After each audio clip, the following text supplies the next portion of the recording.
Okay, so let's now officially start this thing.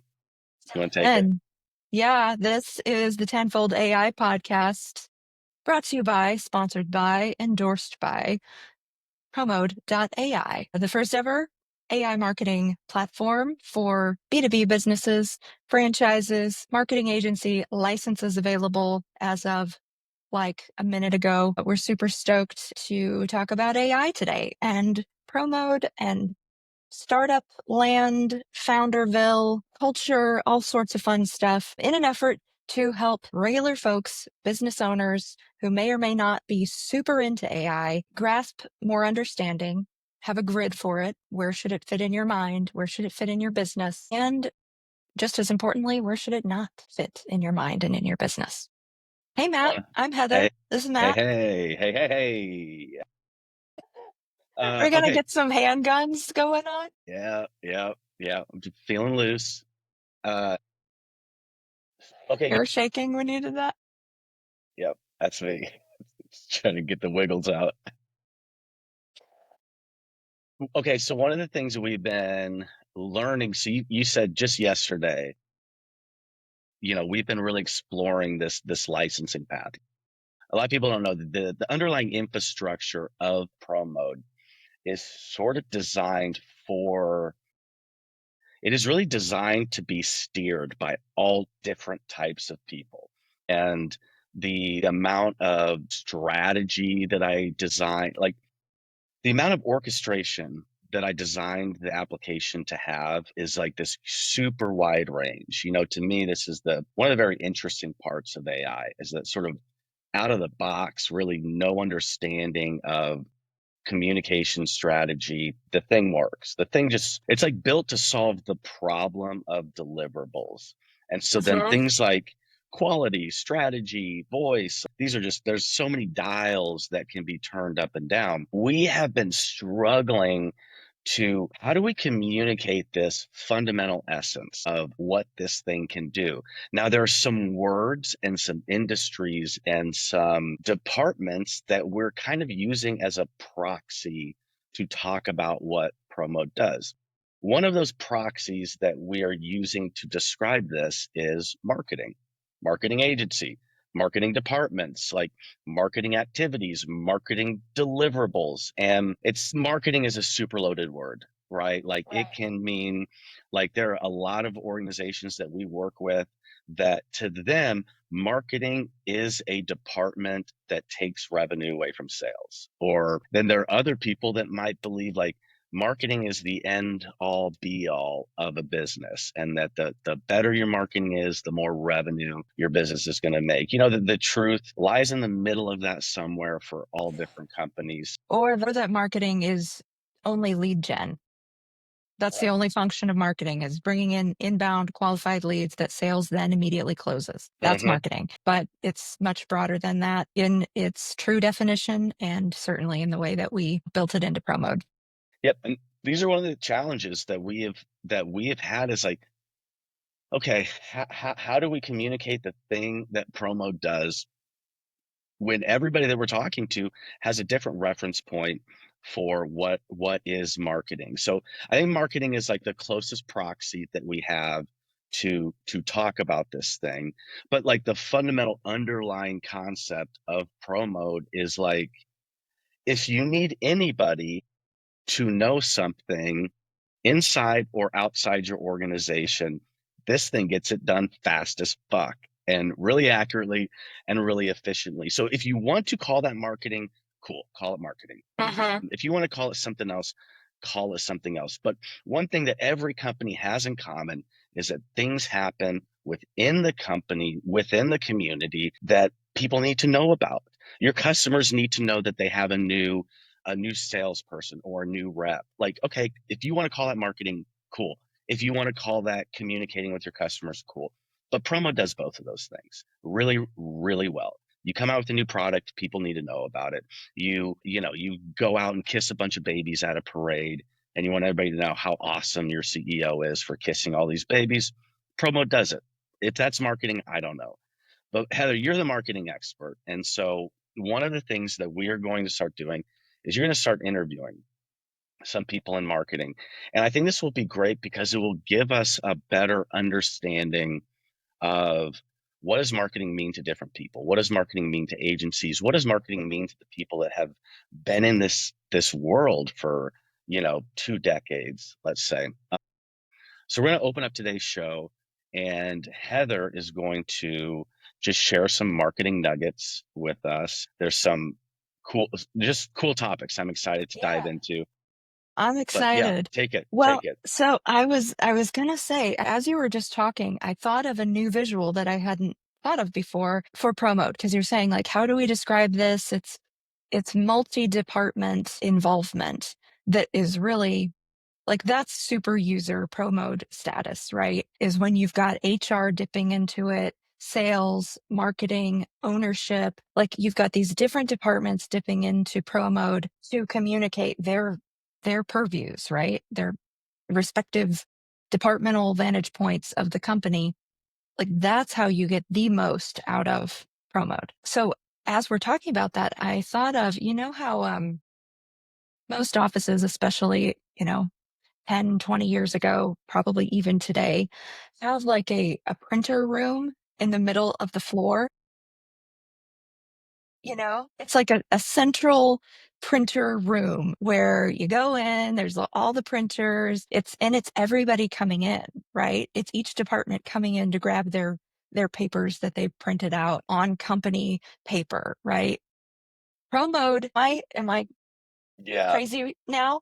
no, no, this is Pro awesome. mode is the modern day printer room, meaning any department can come in and grab their stuff, except they don't have to first create it. They whisper into Promote a couple of sentences, right, about what they need, and then they grab it and launch it, right? Do you need it to go to email? Is this social? Is this web? Like, where does this need to go? And then you are directing the dissemination of that, and Promote is handling it. So it's the modern day printer room AI-ified on overdrive. Maybe I should save that analogy for my over 60 No, this is prospect I'm set. actually making a note. I'm making a note for a call back to that printer room. So Okay. if you have listened to this show up until this point, you've got a great callback coming up in like 15 or 20 minutes. Cool. We'll have a callback. My kiddo was riffing some jokes to me yesterday, and she did a callback, like naturally. At the end of her little set, she called back to the first joke, and I was like, God damn, you're a comedian. Did she go, that's a callback? I love that. No, There's something about that. natural, I like it natural. when there's some comedians will like break down the fourth wall and reference that something Right. is a callback or Yes. Yeah. Well, next time you're over, I want her to do her little bit for you because it's pretty yeah. hilarious. She's very good at it. But yeah, so you mentioned I'm starting a new series that will be sort of a sister series to this podcast on the same channel where I'm interviewing marketing agency owners and marketing directors within companies. I was a little just like full disclosure, I didn't know if anyone would do it. Like we position ourselves in an interesting way as pro mode. Like, are we friends of agencies? Are we not? Like we can be if you want to be, and I'm very happy that, in the last 3 days, we booked 7 guests for that podcast. And I'm so excited to talk one-on-one with them. We're going to talk about their superpowers, what they really love about marketing, why they got into it, and then connect that to what's their forecast on the future of marketing, the future of AI. Because if there's anything we know, it's that nobody knows exactly, right? Hmm. Nobody has the crystal ball of AI, of marketing. we hear many different voices of that, and I want to hear theirs, right? And just talk through it. And I think it'll be really fun. I think each episode will be very different from one another because we've got some guys who are like top level ad management agencies. They manage digital ads. That's their core competency. And so those guys are a lot more like analytical, scientific in their understanding of marketing. Love it. And then we also have some more branding, consulting, fractional CMO types who are a little more holistic in their view of things like budget allocation and all the levers available from billboards to email marketing and everything in between. So I'm super excited. I'm going to learn a ton. And I think anyone listening will also learn a ton. But yes, you asked marketing nuggets, what's been on my mind. I shared this with you this morning and would love your kind of co-riffing abilities thrown in. So I listened to a podcast. It was Rory Sutherland and what is the other guy's name? Scott Galloway. Scott Galloway, yeah. Is Scott Galloway the bald dude? Uh-huh. Okay, I've seen him elsewhere. Like he's a big person in this world, right? Yeah, he's grown in popularity a lot in recent years. I don't remember seeing him before, maybe a year or two ago, but that could just be what I pay attention to has changed. But both of these guys are brilliant minds. They both have a very, I would say, intuitive and just rich take on culture. So they are able to look around at the world around them and assess cultural patterns. They both also happen to be branding experts, world renowned advertising and branding experts. So in this podcast that just hit YouTube a day or two ago, they're talking about the question is the era of the brand dead? Right? Are brands dead? And I thought they had some really interesting things to say about it. And I wanted to kind of riff. And they did not mention AI. I think AI is a huge component and sort of factor in why their points are valid. Can I real quick? I just want to make sure. So I did listen to it after you sent it to me. I want to make sure that I'm on the same page as far as understanding. I mean, this is a world that I've not ever like worked in like professional. You know what I mean? It's a thing. It's a thing that I've done for my companies. I've directed agencies, directed marketing teams, but like as far as like in Yeah. the Well, that's weeds. doing it professionally, Matt. Well, but what I'm saying is like I can only do it with a company that I know intimately. Like, okay, I have, raised this company from a little seedling. I can Well, what's that? what's funny is those are the hardest ones to brand is your Mhm. own company. And I find that with ProMode all the time. And it's the you can't see the label from inside the bottle phenomenon where you're too close to it. So I would pose if you're able to do good branding for a company you own, knowing it as intimately as you do, you'd probably be pretty good at branding other companies because Mhm. it is easier. Like just last night, I was riffing with a friend of ours, sending her some audio messages about her new company and her brand and her offer, her sales process, all that. And my ideas are just flowing. I'm like, do this, do it in this order, da da da da. And it's like, good damn, like it's so hard to do it for your own company because you're so close to it. Mhm. It's much Yeah. easier to give other people advice. There is something, I mean, this is probably getting a little bit too, I don't want to get too in the weeds with psychology, but you and I have had this discussion before. I think not having an internal monologue is one of the key factors there is like, you know what I mean? That like the inability to see a thing as like internal to yourself. I'm cutting this out. That was terrible. No, it's fine because you don't have an internal monologue. We've talked about this before. Hmm. Hmm. That's Hmm. so weird. There's definitely something there. Okay, so I want to make sure that I understand what these dudes were saying.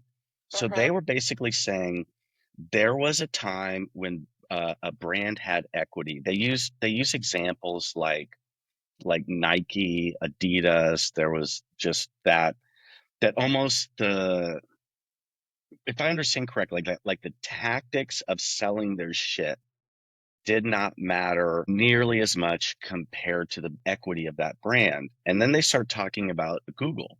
And so as soon as people started buying things from Google, it was more about distribution channel than brand. From what I understand, he was saying he sold his company as like he had a branding company, and then he sold that as soon as he started seeing things, as soon as he started seeing distribution being centralized with Google and Amazon, that then started to kill the equity that is in the brand. Is that like the high level sort of Well, historic that's context?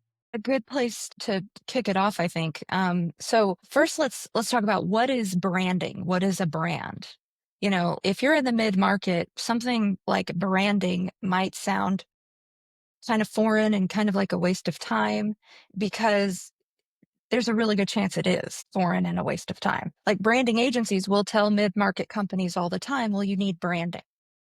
But what that really means to the mid market is you need a story about who you are and why people should care. And yeah, you should have that. But that's not truly branding because branding in its truest form is creating an indelible emotional mark on your customer. It takes a long time and it takes over and over. I mean, it's like brainwashing. It's like subliminal messages. It's like inciting a tribalistic, evolutionary biology response from your audience. Hmm. One example for branding I like to use if I'm talking to a fan of pro sports, which I am not a fan of any sports team. I'm kind of odd that way. I am not extremely brand loyal either. Like, I like brandy things, I like nice things, but I am not a brand loyal kind of person. And I think that's just kind of how I was raised and homeschooled, not really part of a group in the way that if you had a school with colors and you're like part of a group that has an emblem kind of thing, right? So I'll ask people who are fans of pro sports, are you a fan? Would you consider yourself a passionate fan of any sporting team? It's okay if you say no.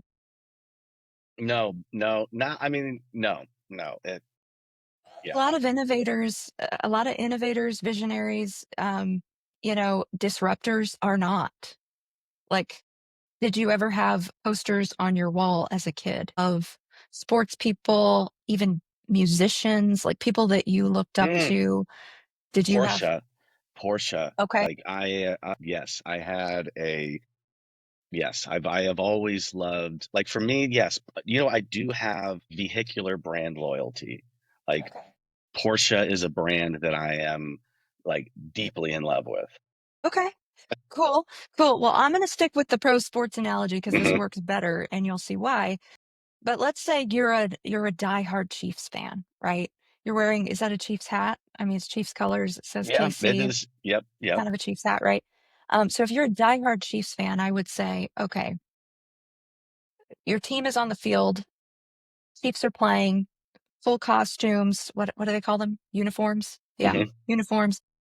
And they're playing against who's a team that they're like diehard rivals with?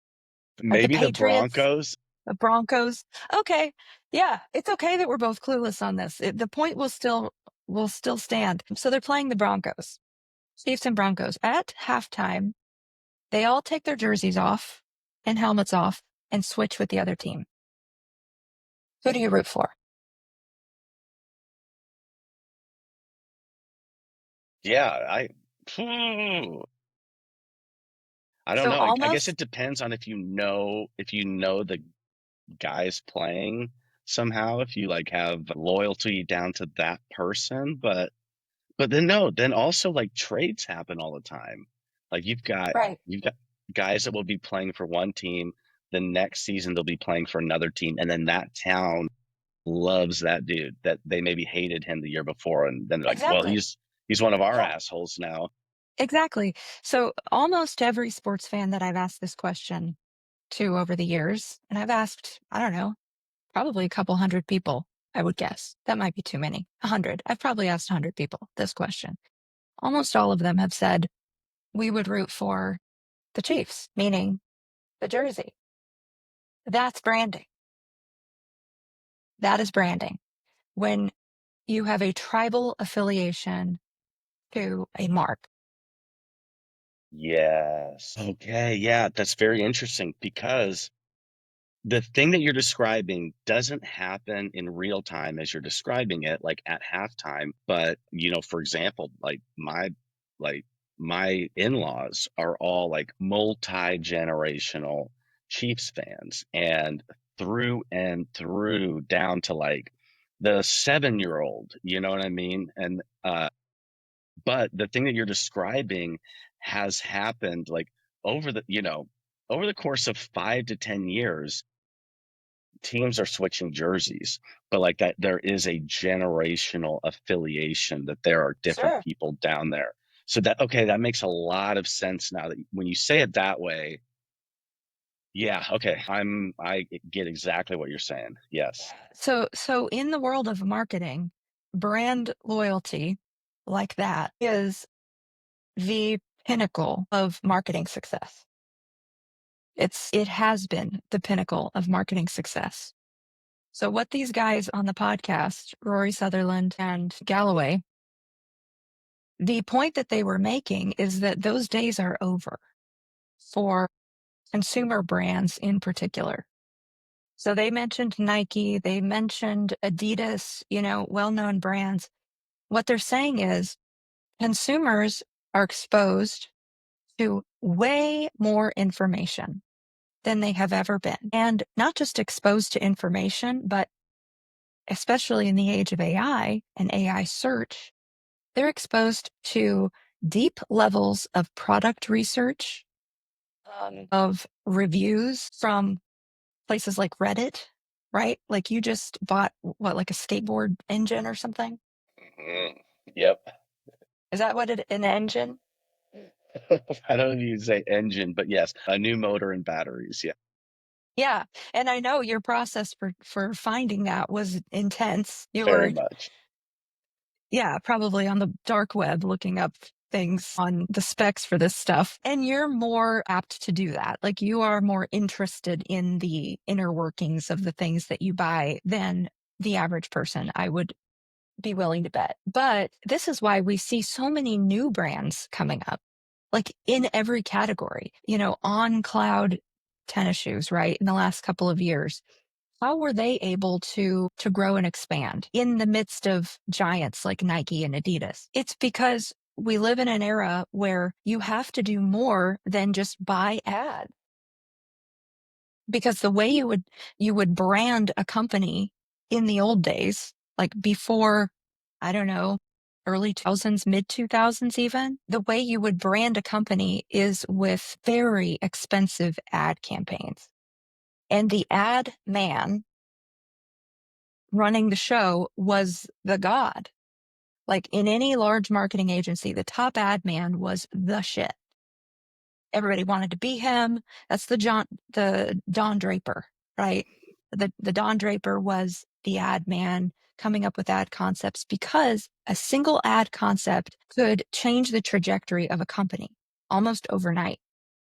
And it did many times. And on this podcast, they're referencing brands that had 30-40% lift in the quarter following this big ad campaign. That doesn't happen anymore. It does not happen anymore Yo, okay. because Yeah, go ahead. because of this access to information. And this might sound like old news. Access to information has been around since the internet, right? But it's a different level. You've got a lot of factors coinciding. You've got media consumption, traditional media consumption like TV at an all-time low. You have the buying public, kind of the 30s, 40s year old people getting their news and information from very curated sources, choosing a minimal ad environment. They're paying for YouTube premium or whatever to eliminate ads. They're, paying the $3-4 a month to not hear ads. They're not watching TV. They're not as affected by large ad campaigns. What they are affected by is user-generated content, consumer reviews, deep research of what is this product and why should I care? Like, really, don't tell me the one-liner ad, you know, uh, quip that you want me to remember. Because I'm smart enough. I've been here before. I've been here a minute. You know, that's not going to work anymore. I need to know and understand why I should buy this thing. And the AI search environment has, I think, elevated that to a point where you could argue that the era of the brand is dead. Okay, let's use Nike as an example here, because I am really now actually wrapping my head around what you're saying. Nike sneakers. So I have a handful of friends that are like they are about this life. They are about sneakers. They are, Sneakerhead. yeah, it's crazy. The interesting thing is still like Nike does seem to be like still dominate that world. However, the interesting thing is that they're not purchasing the sneakers from Nike, like from Nike's website as they're dropped, right? As you're talking about, they're much more sophisticated buyers. These guys are waiting for these sneakers to become scarce and be going like seeing the stock of these sneakers rise on third party platforms like stock exchange or StockX, whatever the thing is where everybody buys sneakers. So it's interesting. They're like looking for different market signals than the brand and the drop. And so you see, I've kind of read things that Nike is trying to compete with these third party platforms and trying to create some distribution scarcity on their own, which is Mm-hmm. very fascinating. I mean, that should be a signal that if they are trying to replicate this distribution channel over here on their own platform, they're almost kind of saying that our brand equity has declined in the current buying For environment. sure. And so we're going to try to replicate what this channel does over here on something that we own. So we're going to try to get more of the margins on our end of it instead of waiting for the market to create demand, because the Yeah. brand is not the one generating the demand. There's not, I mean, if they drop new Jordan, I mean, Jordans might be an extreme example because those like, yeah, but even still, I would say that Jordans have a like I keep using the term third party. There's a different word for it. It's like aftermarket. Mm-hmm. What is either way? Um, Secondary market. That's what I'm looking for. So even Jordans, like the secondary market is the one driving the value of a new Jordan release from Nike directly. So people might be buying Jordans from Nike directly, perhaps not because of the equity of the Jordan brand or Nike, but because of the high likelihood that on the secondary market, this thing grows in value. Yeah, well, it's sort of a take from other brands like Yeezy and Supreme, where they would have these limited releases, drive scarcity, have a secondary market. But all of those brands, they had one thing in common. They were not volume brands. Uh-huh. They were positioned as almost like collectible trading card luxury, kind of that sort of, limited release vibe, not your go-to place to buy XYZ. And Nike used to be the go-to brand to buy your sneakers. The household name, if you had anything other than Nike, you were buying at sort of not Nike, right? Like Hmm. here in the US anyway, there's Adidas, there's New Balance, there's Asics, there's whatever other brands, but kind of your perception was it's not Nike. And maybe you preferred not Nike, but still you Hmm. understood it's not Nike. And the tide has shifted because like you said, they're making business moves that seem to indicate they know that they're losing market share. And so they're trying to grab hold of profits where they can. And it's in this alternative business model, setup. And while that's happening, you have other brands emerging, Hey Dudes, which popped like crazy and I think are on their way out, Crocs, which went away and then came back, and I'm not happy about it. Yeah, I was crazy. I was a few years ago, show up to Thanksgiving and like, we have some nephews that are like pretty cool kids, they've got like good style. And I was like, what are you dorks wearing Crocs for? And they're like, no, this is the coolest shit there is right now. Oh, yeah, my girls wear Crocs. They'll even bedazzle them. They'll spend 17 million hours putting little jewels on their like gluing tiny little jewels on their Crocs and whatever. That's their thing. And maybe these big household consumer brands are a bit out of reach for the mid-market to even think about in their own marketing. But I think that there's still key lessons and it's an opportunity. It's a huge opportunity for mid-market to overshadow their much larger competitors. Because, and this is the hopeful message for the mid-market. Your largest competitor isn't going to win on brand like they used to, right? Like let's say you're a mid-market security company Mhm. and your Goliath to your David is ADT. Well, I'm here to say that your savvy B2B shopper who's looking for a security solution, maybe it's in a new construction, maybe it's an existing building, that the resources they have access to find the best solution are so much more powerful because of AI search, because of AI search results in Google. Like their buying power is so much stronger that they need not rely on a known brand. They can do deeper research, find better answers, get a more curated and custom buying experience today with what's at their fingertips than ever before, and with the least amount of effort on their part ever.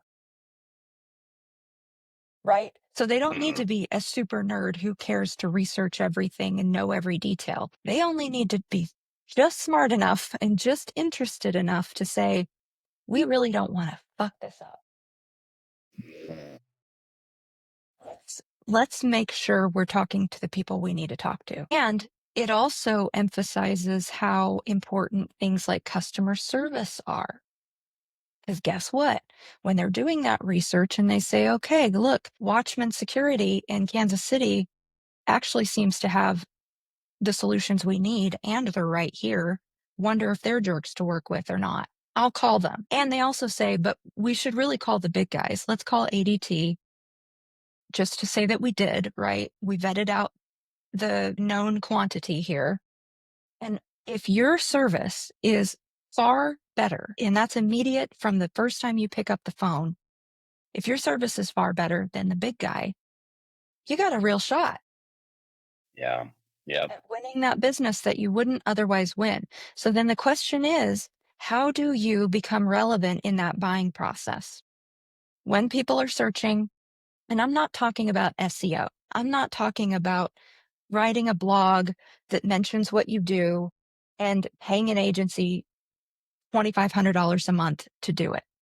I'm talking about multi-channel messaging that is who you are, why you do it, what exactly you do, what's your take on the industry, who have you hired lately, what's your culture. I'm talking about all those messages being launched at high volumes in a multitude of ways and multitude of channels. That's how you find your Yeah. next client. I just jumped on this train with you. I'm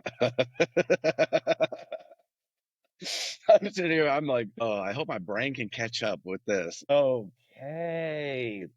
Very interesting. So put practically, okay, I'm gonna try to scaffold my understanding here with something that we have been doing with ProMode. So we're like in the middle of a sprint. As I kind of teed up this whole branding and marketing conversation saying, we're really trying to figure out how do we talk about this thing?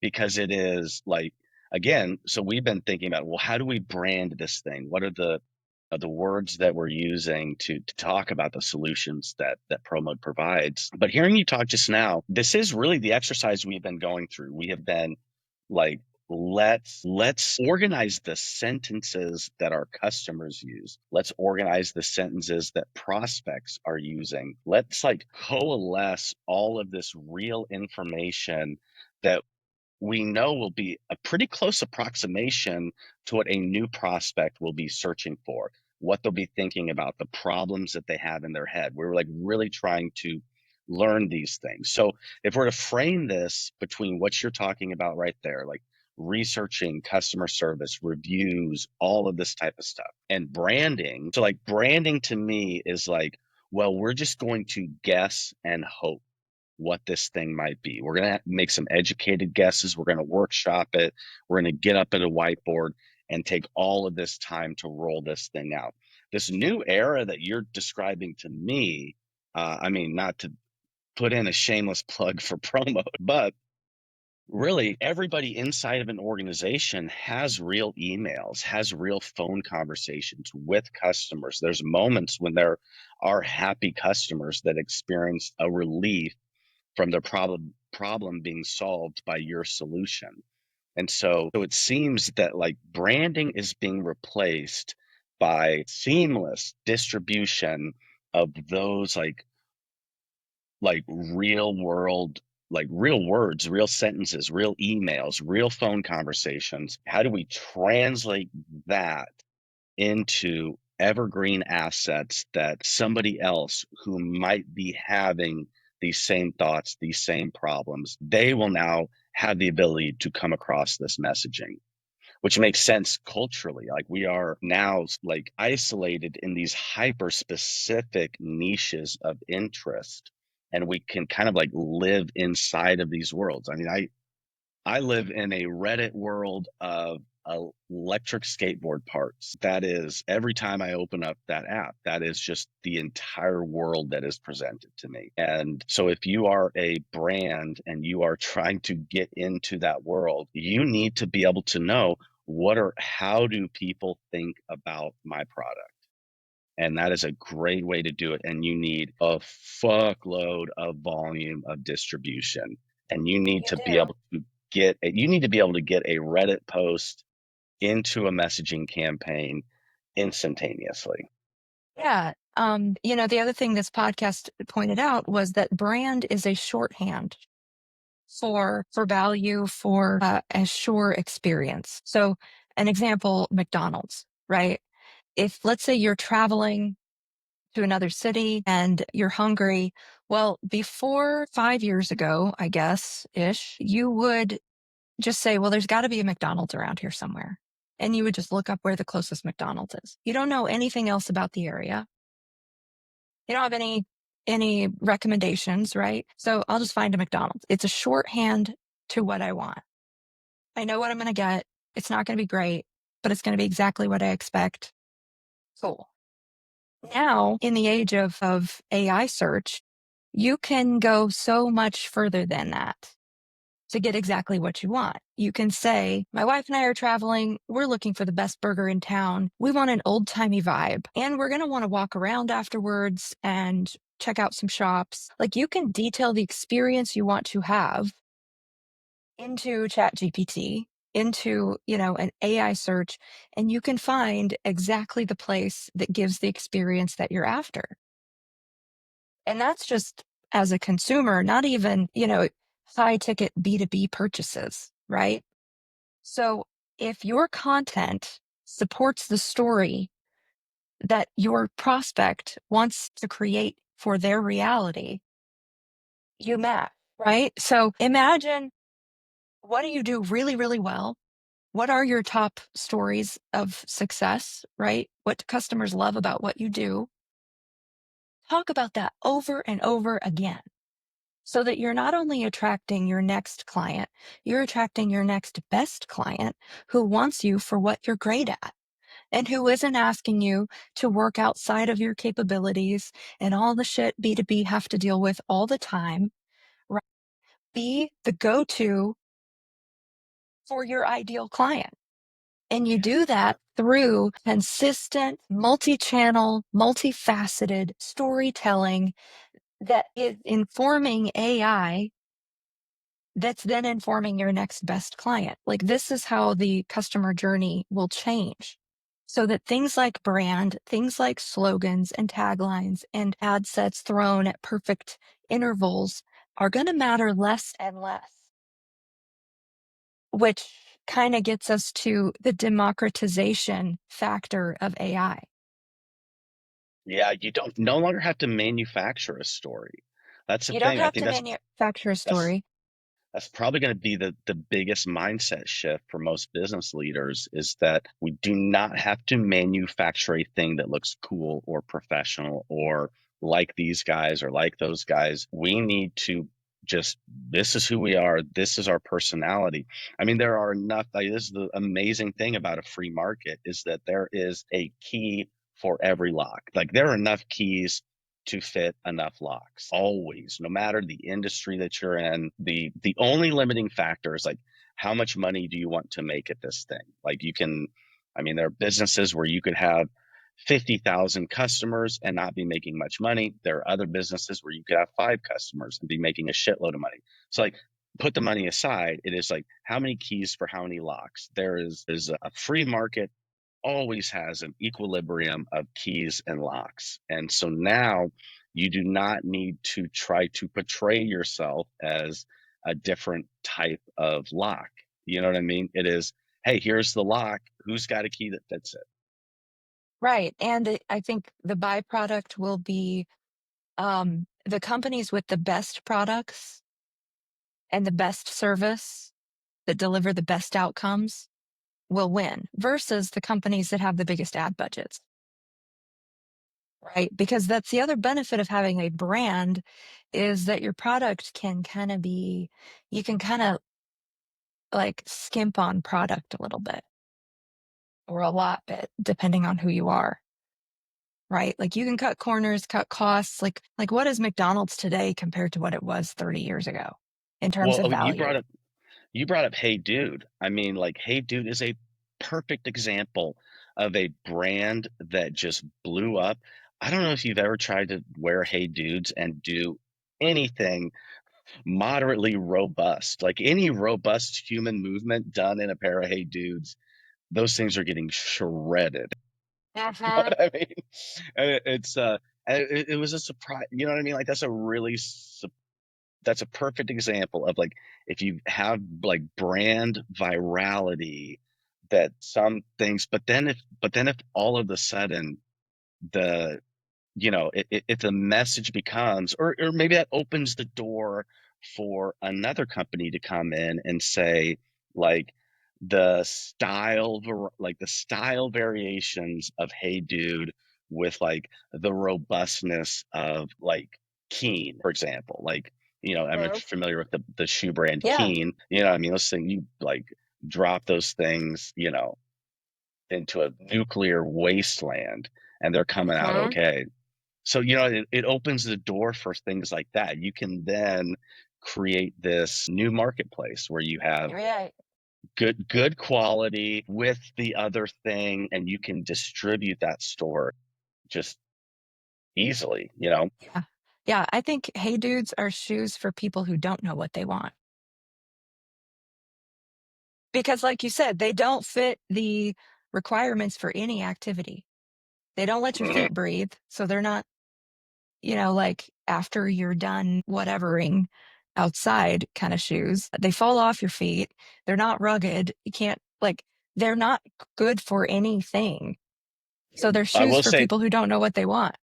here's the thing about Hey Dudes. I will say this. I have to give Hey Dudes their props. It is a phenomenal shoe for, so, like, I just know this from martial arts, but if you have like a barefoot activity that you are on the way to during winter and you cannot wear flip-flops, Hey Dudes, like, if all you need to do is like get into your car, but it's too cold to have flip-flops on, and then you just take them and put flip-flops on the minute you're back inside to do your barefoot activity.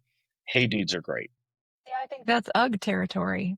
But my husband told me just the other day, he has determined the only use for his Hey Dudes are if he's fishing on a boat. Yep, another one. Perfect. Even then, I'm like, well, they're going to get destroyed, which is why if you ever see someone with good looking Hey Dudes, it's because they got them yesterday.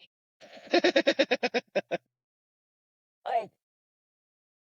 they're not like, oh, I got these 3 years ago. They're my favorite shoes, like you would with like a great pair of cowboy boots. That's so funny. Yeah. So anyway, like the whole point and what fascinated me the most was that the future of branding, I think, is you can have a very optimistic take on it if you are a mid-market company.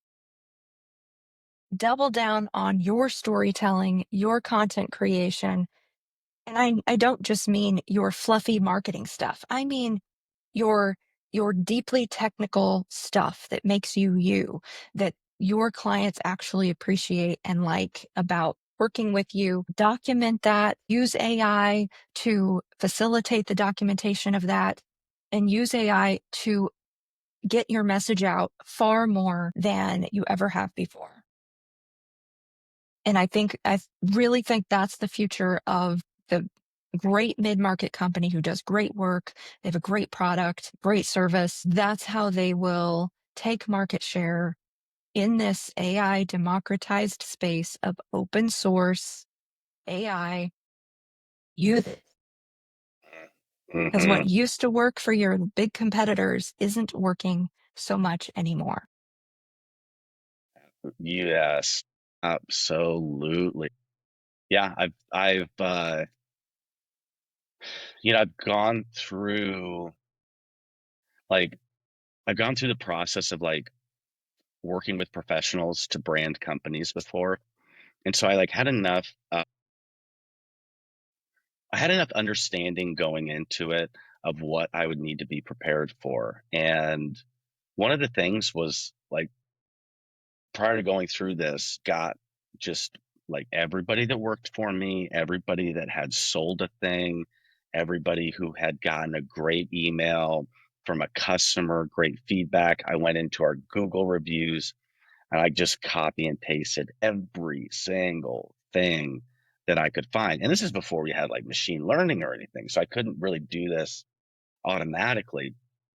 But I knew that, okay, if we're going to get this right, I don't want to guess how to do this. I want to use exact language from hundreds of happy customers to make this thing happen. And so to your point of this democratization, like the steps that I needed to take to go through that. I mean, it took me like weeks and weeks just to prepare for this initial branding strategy meeting with an agency who does this because I knew that they wouldn't have that material, but they would just ask. I knew that I would go into this meeting and they would ask me, how do people talk about your brand? What do your customers say? What are the reviews like? And I didn't want to have to be in that moment and have to like conjure up the total vibe of all this because I knew that like, I mean, I'm going to be rushing back and forth. I got 10 meetings after this, whatever. I'm going to get it wrong. So I'm like, I'm going to have print this fucking shit out and we're going to get this thing right. But then just thinking about now, all of those steps are just not necessary. You can in real time, one good thing comes in from a customer, 10 things related to that go out. You know what I mean? It is It's so well, I mean, I've led dozens and dozens of brand strategy sessions with mid-market companies, and I can tell you none of them did any prep work like you did in looking at those things. But what does happen, if you have 3 or 4 people from the company in the room, they will all have a different idea of why people like them, what they do really well, what they should talk about. They all have very different ideas because they have very different purviews. And in a brand strategy, your goal is to land on a consensus, which is usually some uh I don't know how to say it, like watered down compromise of all of the answers in the room. And you know what? And here's the dirty dark secret that nobody ever talks about is that whatever that brand strategy that is arrived at in that planning session, the that is the smallest tip of the most massive iceberg. You just hit the nail on the head because like the example that I'm talking about where I went through this process of doing this thing, my God, for like 2 or 3 years after it, I had to be up everybody's ass. Everybody that worked for me. I'm like, we do random email audits. I am going to like, you have to record your sales sessions, you have to, and I had to be like so nitpicky. You used this term, we're supposed to use this term. It is the reinforcing and the maintenance of that brand is a relentless multi-year pursuit that is hard as fuck. I mean, to get everybody on board, especially if you're making a change with existing personnel and infrastructure. It's easy because then every new hire is trained on how to maintain this brand.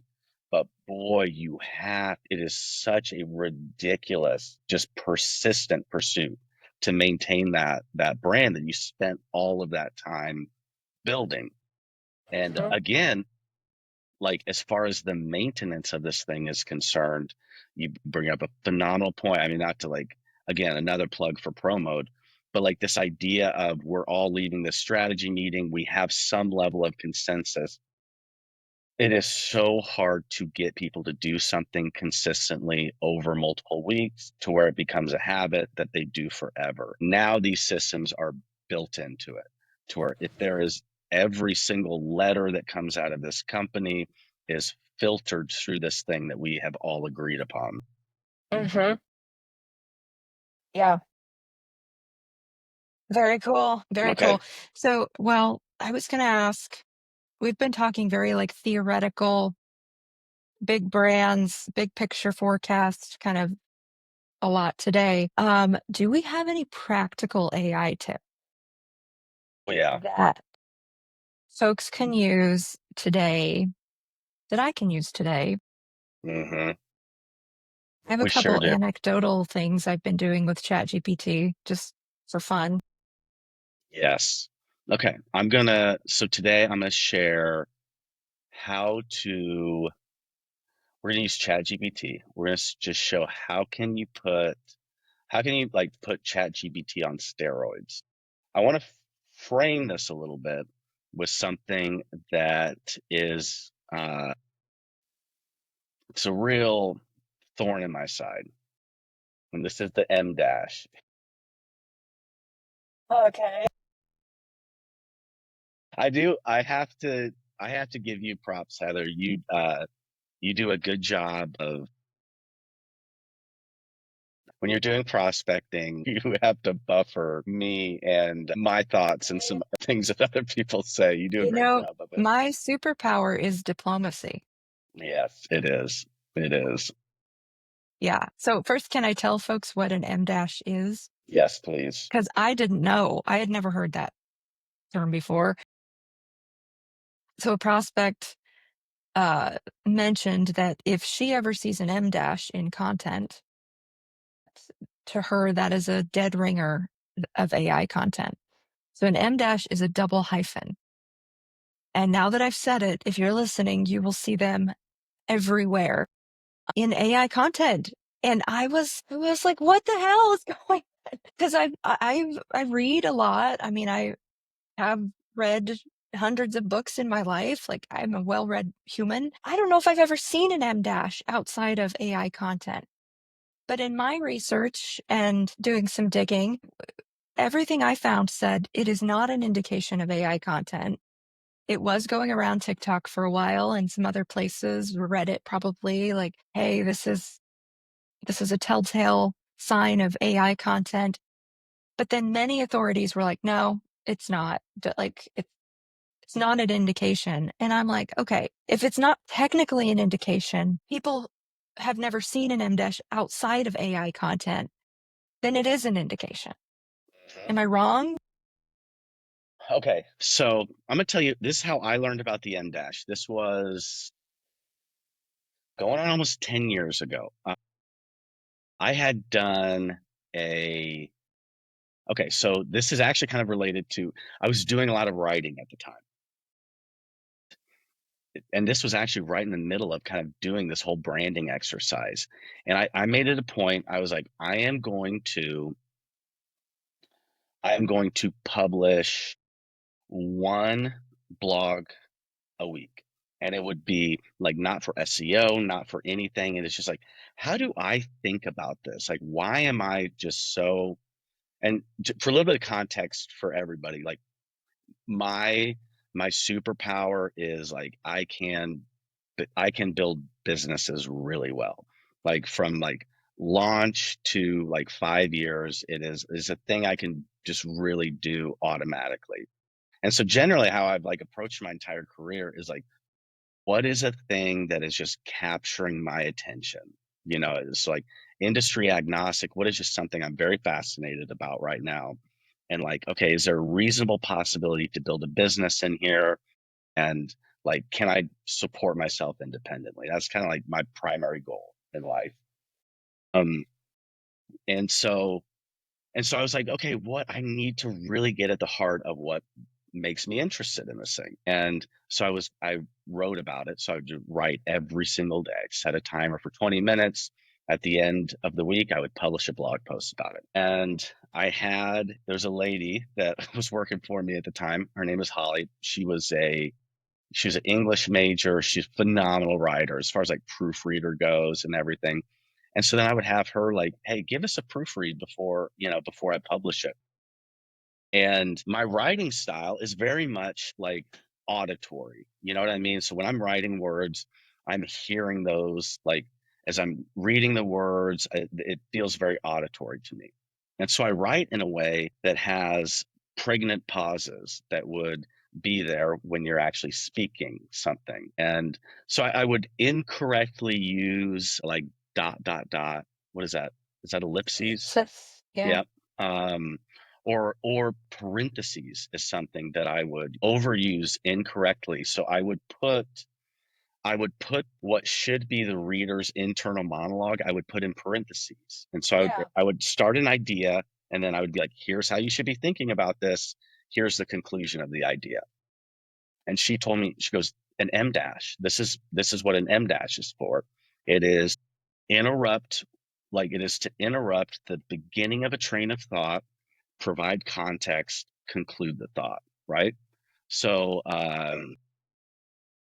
that is the purpose of the M dash, is that it gives a very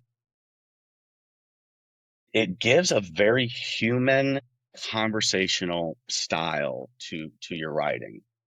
So if I were to do when speaking about a brand, M dash Nike, for example, one should consider the following factors. Okay. So without that M dash here, so it's the interruption of the thought. So you're introducing the idea of a brand. And if you and I were having this conversation and this was the sentence that I was speaking to you, that pause right here is a very natural part of conversation. So the way that you represent that conversation in the first person is through the M dash. Now, why do these appear in large language model generated content so much? Is because in the process of reinforcement learning, the person that is monitoring the fine tuning of that large language model is increasingly trying to make it sound more human. The problem is like me, most humans have never known how to properly represent these natural conversational first person pauses inside of the content. And now, why does this show up on social content in particular or blog content? Because if you look at any best practice, like if you Google right now, how do you write copy for social or blogs on like as a company? Like we were talking about before, how do you do this exercise of branding as a company? they will all say, write in the first person. So if you have the instruction to write in the first person in a human-like conversational tone, the M dash is the punctuation that achieves that. And that's why you see it showing up so much in LLM conversation. Because if your prompt began with write a blog post, that LLM was trained on all types of blog posts, and it is also trained on proper punctuation. So it's going to take indicators like first person conversational language, like that auditory feeling when you read something. It almost becomes auditory to you. The M is a key feature of punctuation for that style of writing, which is why it appears so much.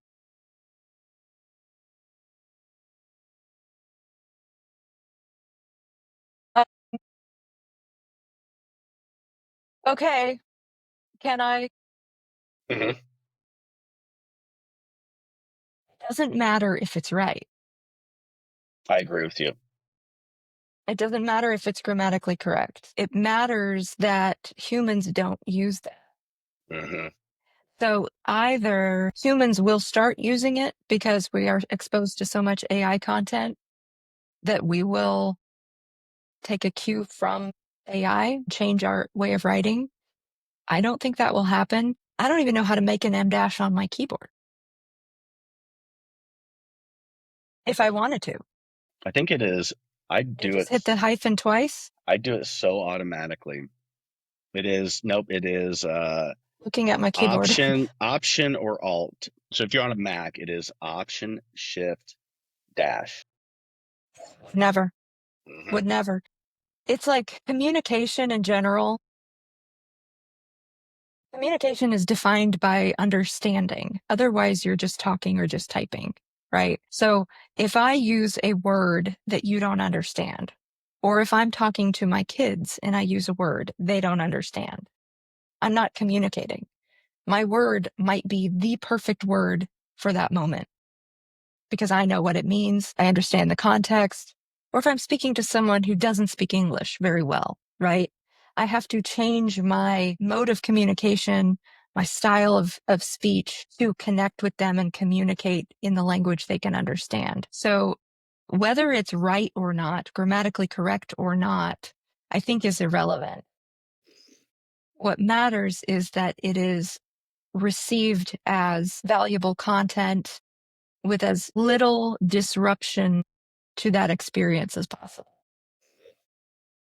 So, Yep. how do we get rid of the M dash? Are you about to tell Thanks. us? Thanks for the layup, Heather. Are you going to I, tell us? Because I want to get rid of it so bad. yeah. Okay. So, man, I don't have any fruit to poke a hole in right now to illustrate the underlying concept of what's going on. All right. So, what we're going to talk No, about I think is, we get it. I think we like, thank you for the explanation of why it's there. Like, yeah, yeah, I get it. I can appreciate it. But, you know, I still don't want it. totally perfect. I love that. So, like, if that's a thing that you don't want, my just like tip of the day, super practical tip of the day for using AI, and we're going to use the M dash in this example. It's called chain of thought prompting. So if you recall, when I poked a hole in an apple, I was illustrating the idea of when a large language model is tasked with something, the first thing that it's trying to do, it's got this three-dimensional database of associations and relationships. And so when you tell it to do something, it's going to attempt to figure out where to enter into this ball. Like, okay, what exactly do they want? Where do I enter into the ball? So you, as the person prompting AI, you can help tell it its entry points. Okay. And this is how you can get these hyper customized M dash, no M dash.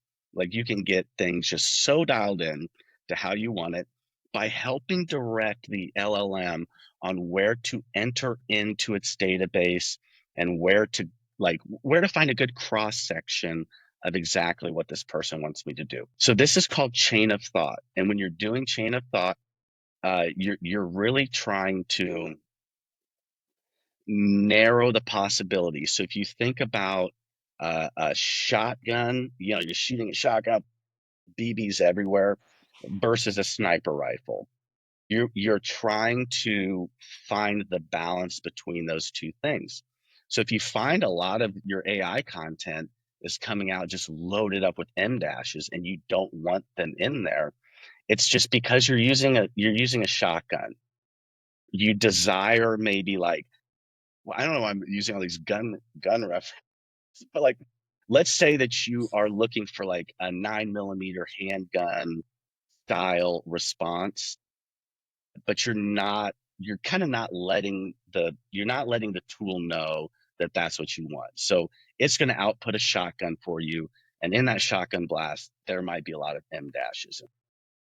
So chain of thought follows in this way. So the first thing that we're going to do is we're going to give the LLM a role. What are you doing?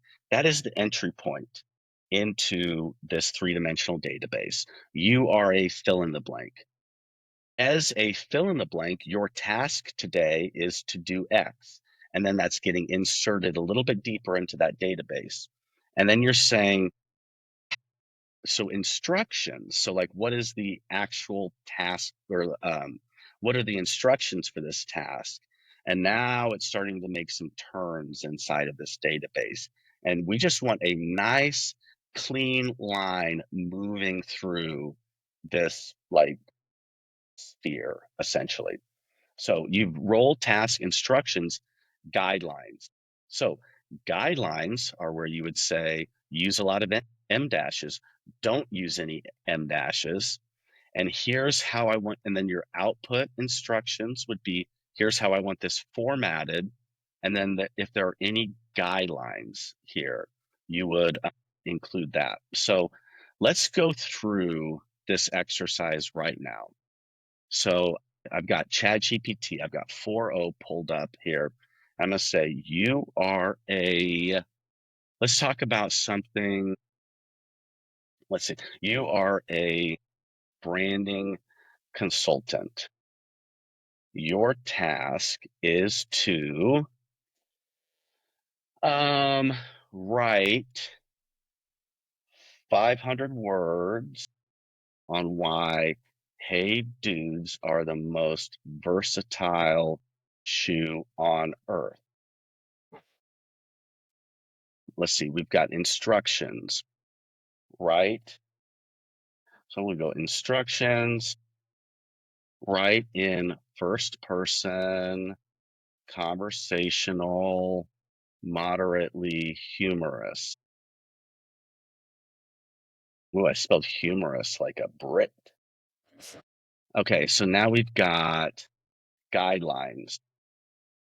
Use as many dashes Oh my God, you're gonna kill where me with this. grammatically appropriate.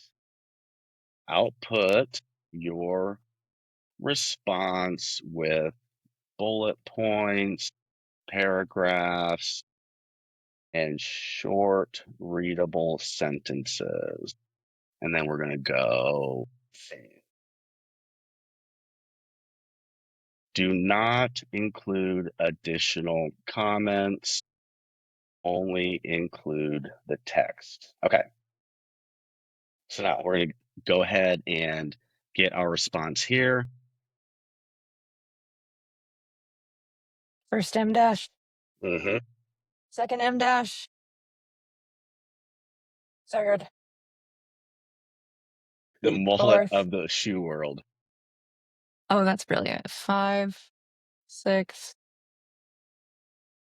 7, Mm-hmm. 8, Okay. 9, Now, 10. now let's make some modifications in here. Now we're going to say, uh, rewrite the piece, removing all M dashes,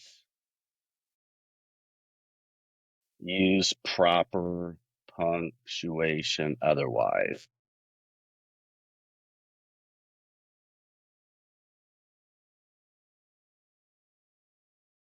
Mm-hmm. So here we've Much got a better. period. So we have no M dashes. All right. Let's make some other modifications to this thing. Let's do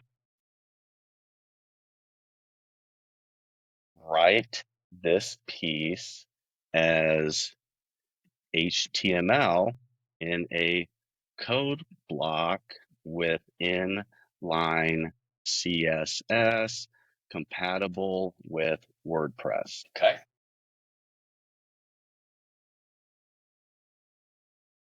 Represent the key ideas as a JSON array. Something for everyone here.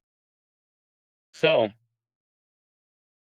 here's the point. Froze a Might be little. losing video. That's okay. Screen's all that matters. So here's the point.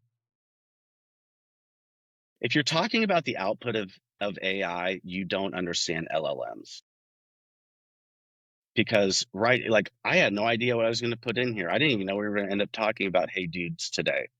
But here I have usable format. So if I wanted to display everything, all of this information about Hey Dudes in a front end application, I have this output. If I want this to be a newsletter or blog post, I have HTML here.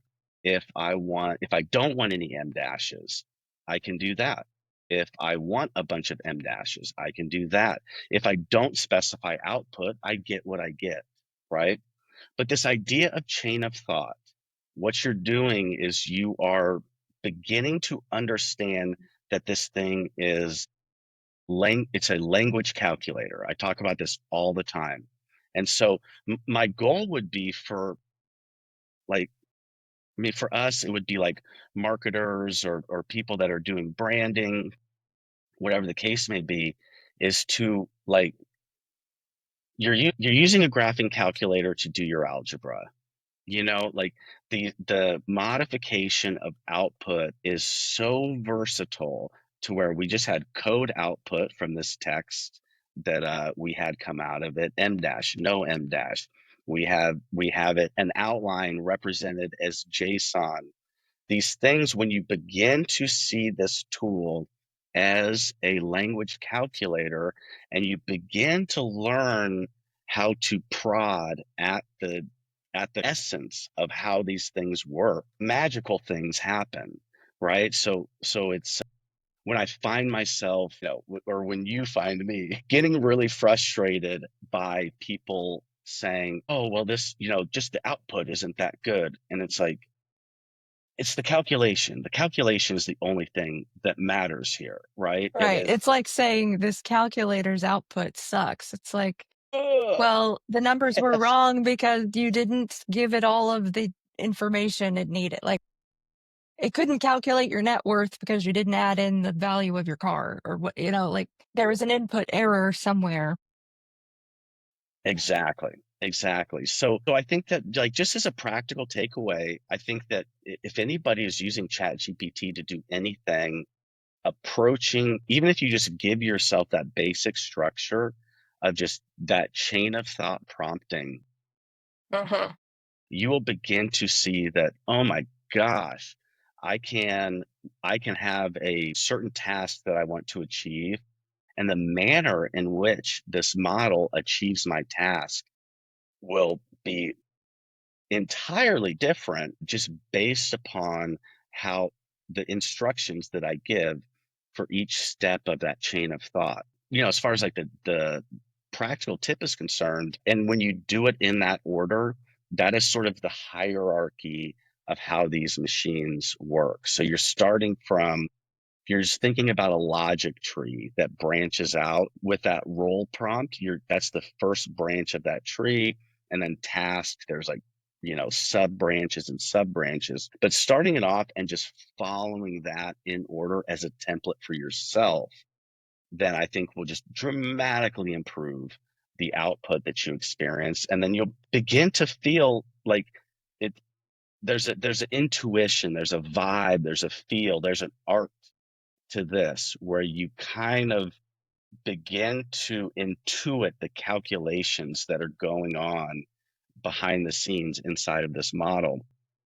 And then you realize that, like, I really should never think about quality of output. That should just not be a discussion. Like, I should not be on LinkedIn. It is just such a tell that you don't know what's going on when people are on LinkedIn talking about AI content is so shitty. It's like, come on, and you're All you're really saying missing the is point. you're not good at using AI. Yes, exactly, I exactly. mean, I'm not great at math. I'm not going to complain about a calculator because Totally. it would, it highlights the user error. Hmm. Yeah, one of the Hmm. downsides of democracy. It's Everyone has a voice.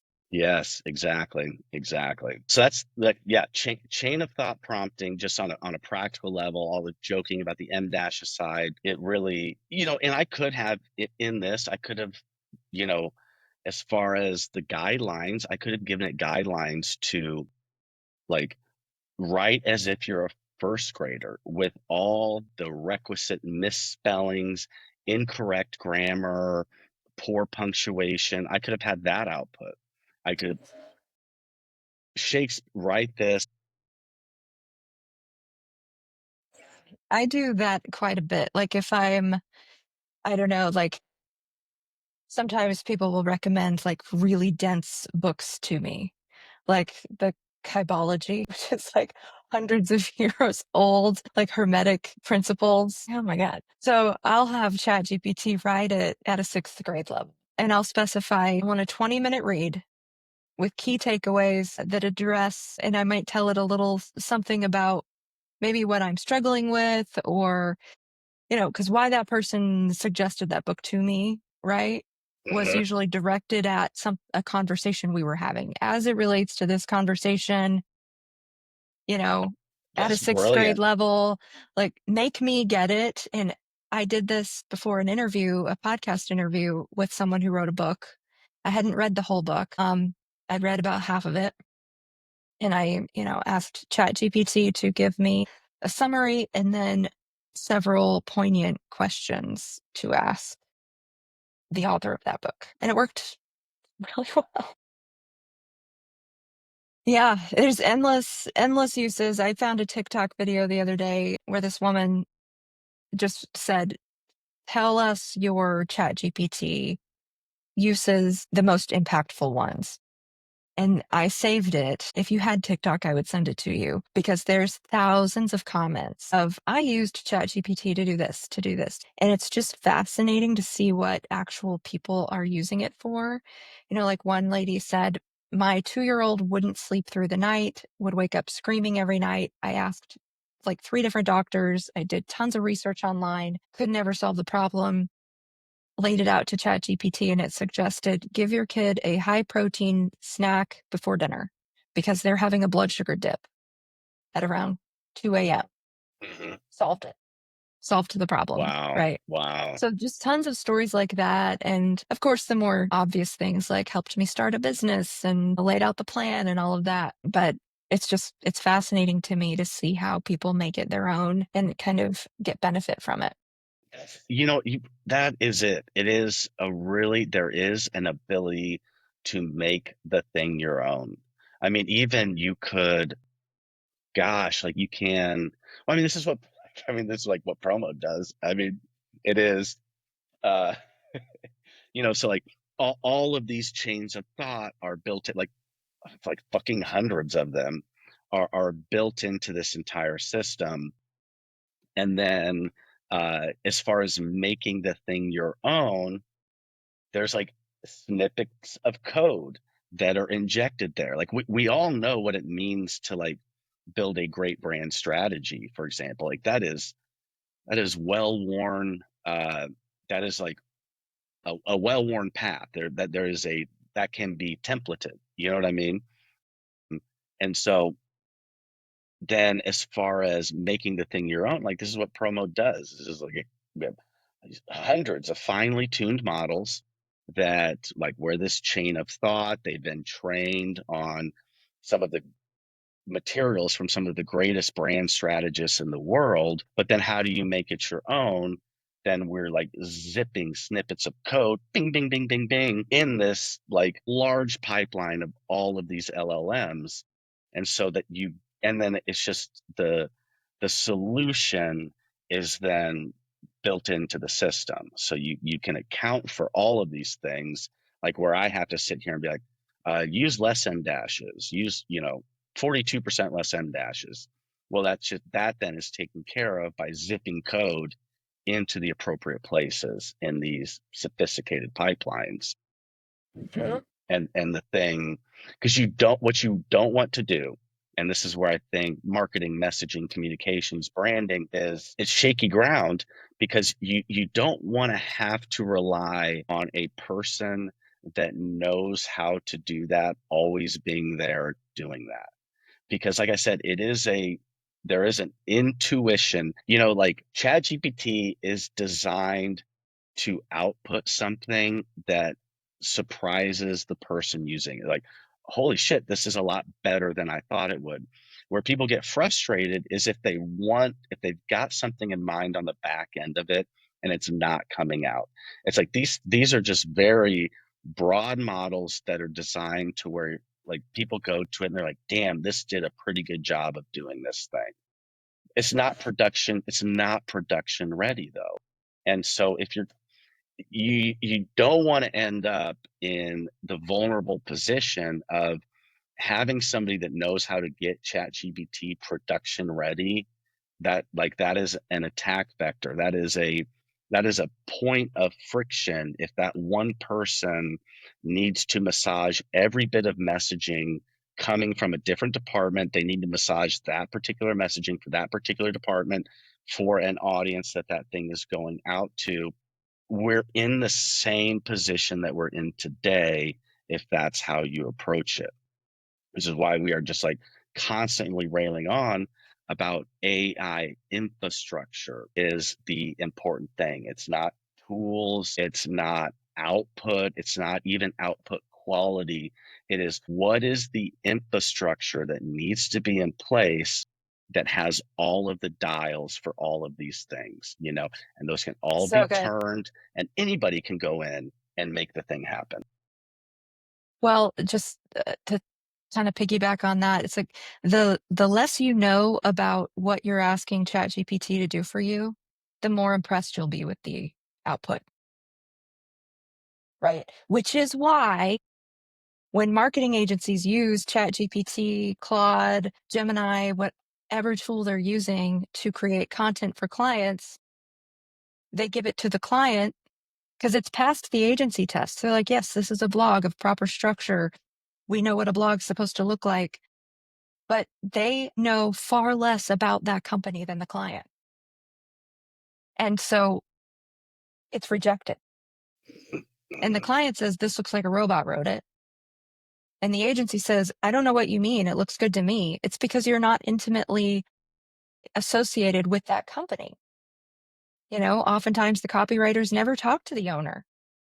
The account manager does, talks to the owner, but especially if you're just starting with a client and you don't have a history, like you haven't gone through that process of getting to know them and knowing what they'll approve and what they'll reject, like, you're just setting up for failure because that client will not see themselves in that content. They'll see robotic content. I had a longtime agency owner ask a couple weeks ago, do you think there's room in the marketplace for a vertical AI marketing tool?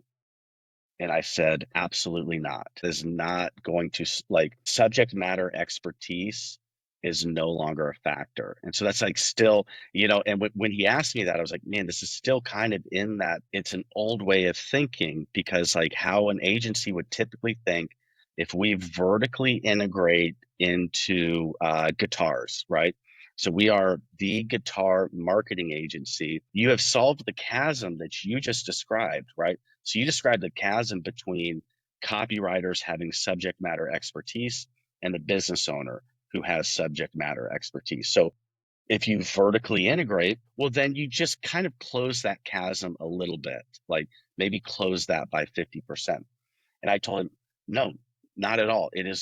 100% horizontal integration. It is now the subject matter expertise is a non-factor, because whatever that business owner knows about guitars, this infrastructure knows about guitars. Like on day Right. one, it knows Yeah. that.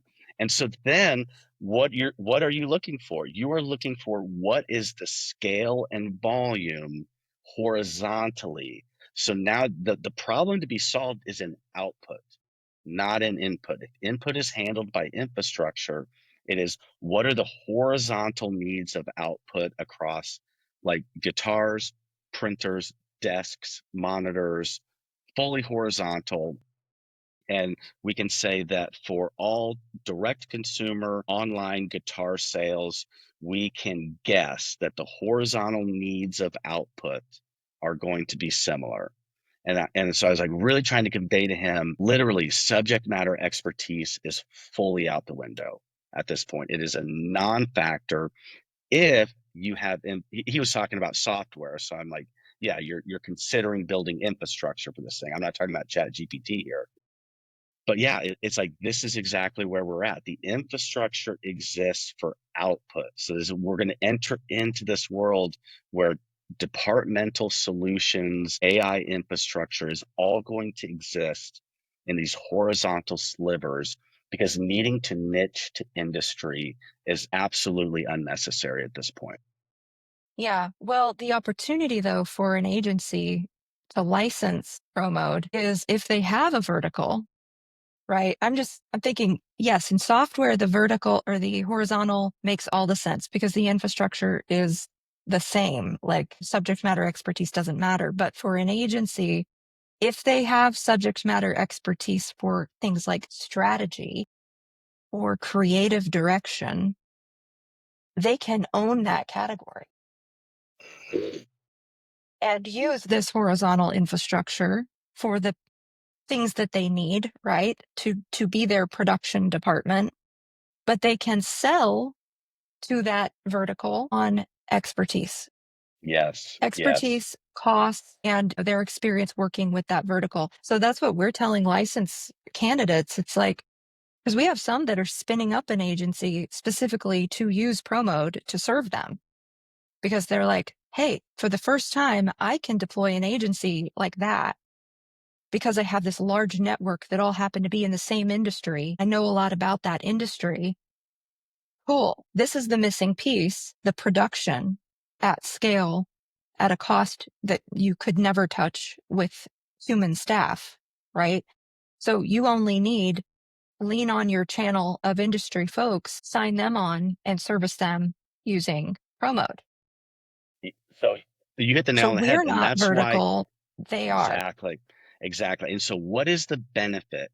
So, okay, to adopt horizontal infrastructure into a niche vertical, the benefit for you doing that is purely on efficiency. So if you're niched vertically, if your existing business is niched vertically, you can turn that thing into just an efficiency engine. Why? If you're niched vertically, campaigns, strategy, rollout. Like if I'm rolling out a new line of bass guitars, or I'm rolling out a new line of acoustic guitars, that's going to look very similar. Okay. So if I'm running that agency that I do direct to consumer musical instruments, chances are strategy, rollout, promotion, all of like all look very similar. So then what can you do? If the horizontal output looks similar across this vertical that you've niched down to, that means, I don't know, like that. So Uh-huh. you can have your strategy, you have a single point of strategy that is then filtered down to each of your niche clients here. Right. Right. And so then as that is getting filtered down to each client, it is going through a process of asking itself, okay, here's the strategy. I'm rolling this strategy out for bass guitars, or I'm rolling this strategy out for acoustic guitars. But the Yeah. strategy enters in one place, is customized through, and then the output is taken care of horizontally. Just like an ad platform. Yep. Just like your Google Ad Manager accounts, just like your social ad accounts that you're running at your agency, just like your programmatic ad accounts where you have one person running those campaigns for potentially all of your clients from a single point, sprinkling in strategy, using what worked over here, applying it to this client here, kind of the maestro of the moment, same model for organic content. I love it. Exactly. And that's the mindset shift that we're really trying to help marketers Right. understand. It's like you niched because of subject matter expertise. That's out the window. That's no longer a unique value proposition for you. In fact, that's an attack vector for you. But with infrastructure, there is opportunity to become the best strategist in this niche. You can direct all efforts towards strategy and creativity. And if deliverables and customization and subject matter expertise and branding and voice and the number of fucking M dashes you want is all accounted for on a per client basis, imagine that. Imagine if all of your resources are dedicated just to that and you can roll these things out from a centralized location. I mean, easily a 10x improvement in the efficiency of your operations. And you would be the most profitable agency owner in the game. Uh-huh. Yeah, Most you profitable. and now all of a sudden just think about all of the things. So previously you niched your agency so that your unique value proposition could be, we know guitars. We are the guitar agency. Why would you go to an agency that does lawnmowers, has a few guitar clients, and also does printers? We are the guitar agency. Like, that's not that big of a deal anymore. I'm sorry. Like, I'm sorry, but the reality is that subject matter expertise, if you're going to hang your hat on that in 2025, you're going to lose that game. But now this opens up the ability to have so many other unique value propositions. So let's say because of this infrastructure, you want to lean down your agency entirely.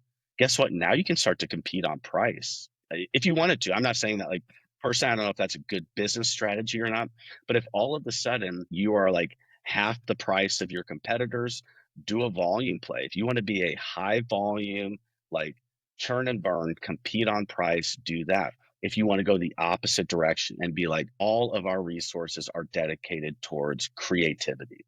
We are the most creative guitar agency that there is.